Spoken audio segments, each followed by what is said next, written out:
Hey guys, it's Glenn from Glenn's Car Collection, and we're driving a manual BMW M2 2023 in my favorite color, blue. I figured I'd do something different tonight, do a night drive. I was gonna take this press car out for a drive tonight, and I said I might as well take you along with me. So what we're gonna do now is we're driving in sport mode,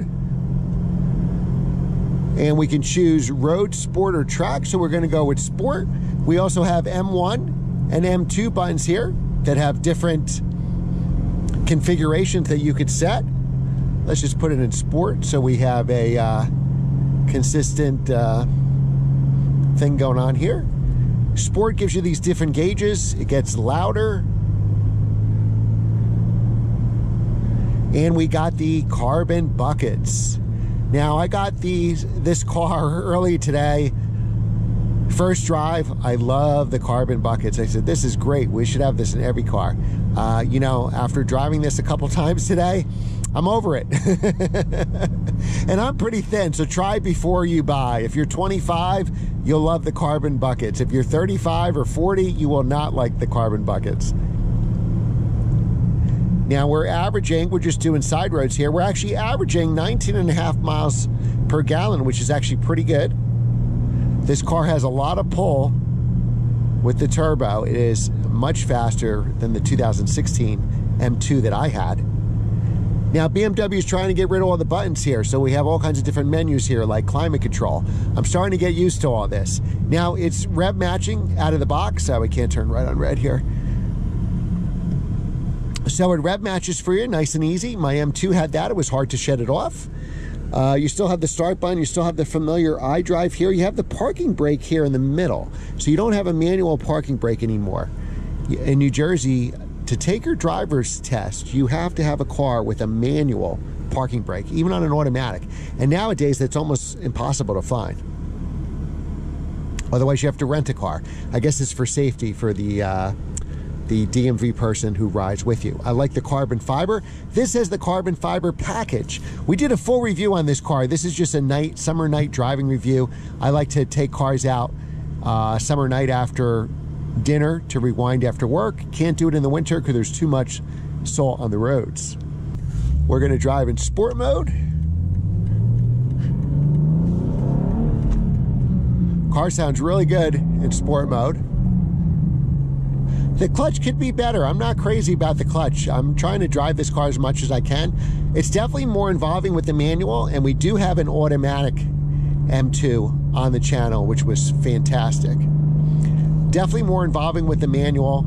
The shifter's in the perfect place. If I just put my hand down, it falls right on the shifter, so the perfect angle, the perfect height. I'm not that crazy about the clutch, and not that crazy about shifting gears as far as throw and feel goes. And the car sounds great.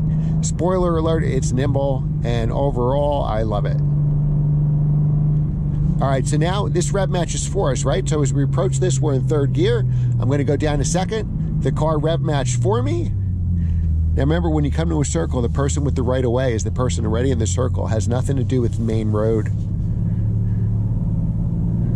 So they're adding more and more roundabouts around here in New Jersey where I live. All right.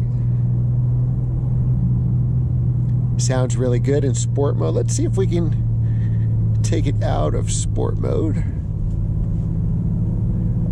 We'll go in normal mode. Now you see the instrumentation just changed. All 2023s BMWs, we've reviewed a lot of them this year, have the double screen here.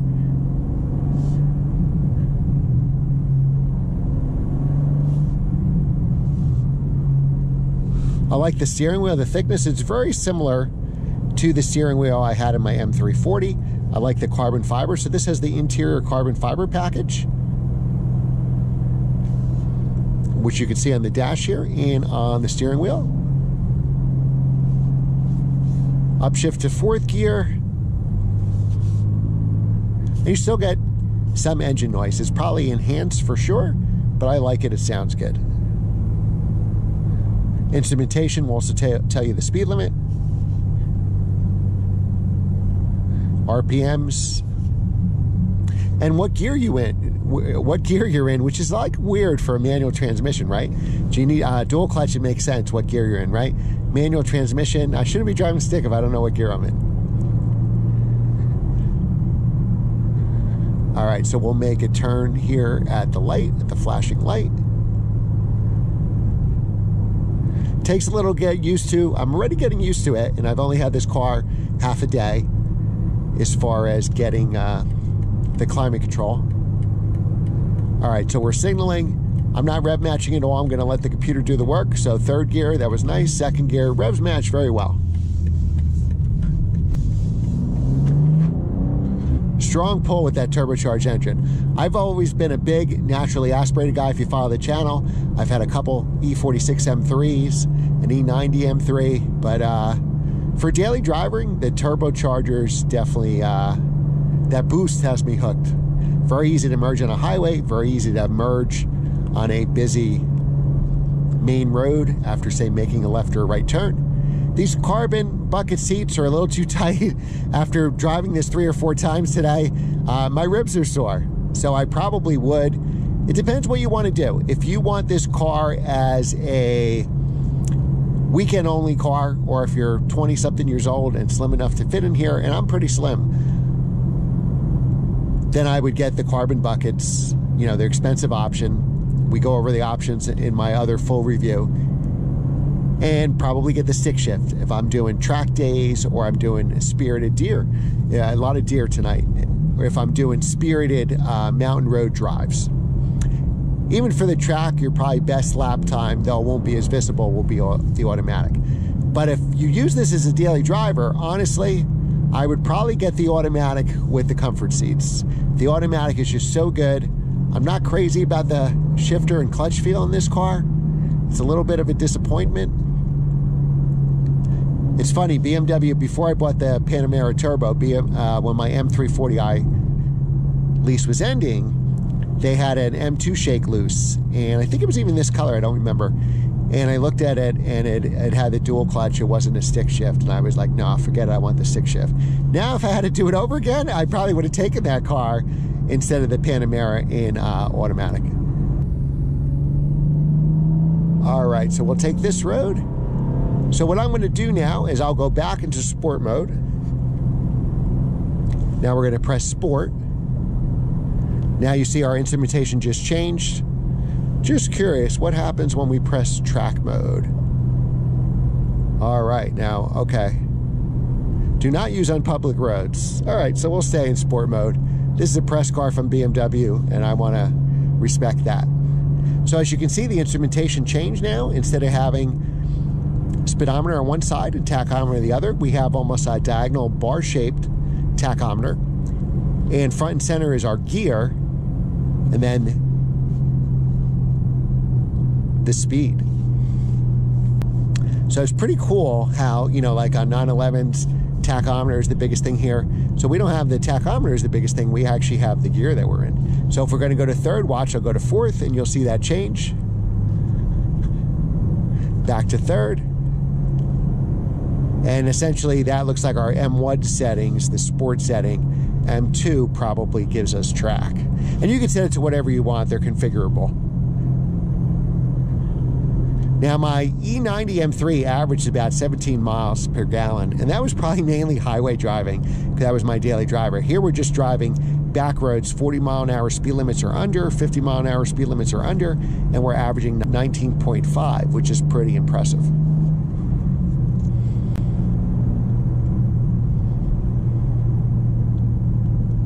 Now also driving in sport mode, which I like, it gives us temperature, water temperature, as well as how much gas we have. Because if we're on the track, we definitely want to know how much gas we have left.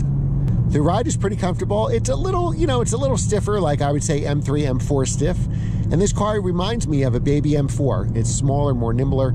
It's not a light car. They're not light cars anymore. Too many safety features, too much sound deadening, a lot of airbags. So none of these cars are light anymore, but this does feel like 2 times smaller than my Panamera Turbo, which it is, and definitely a size smaller, which is a good thing, than the M3, M4. All right, here's that roundabout once again. Now remember, who enters the roundabout? You do not have the right of way. You do not have the right of way. If I'm in the roundabout, they have to yield to the person in the roundabout. Not the main road goes.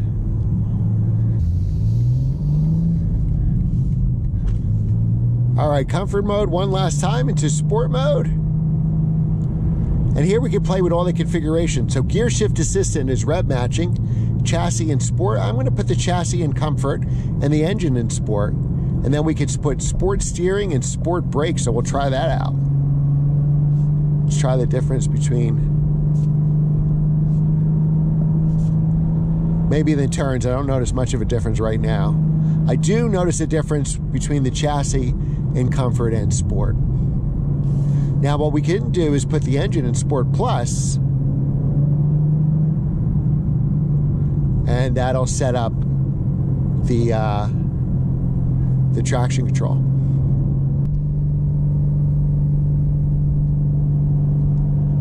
All right, so I think I'm going to end the video here. Thanks for watching, guys. Liking, sharing, subscribing. Share these videos so my channel could grow. I'm getting press cars now. The more subscribers we get, the better press cars we'll get. Like and comment on every video. This video, thank BMWs. If you love BMWs like I do, hit the like button. Thanks again for watching, guys, and I will see you next time.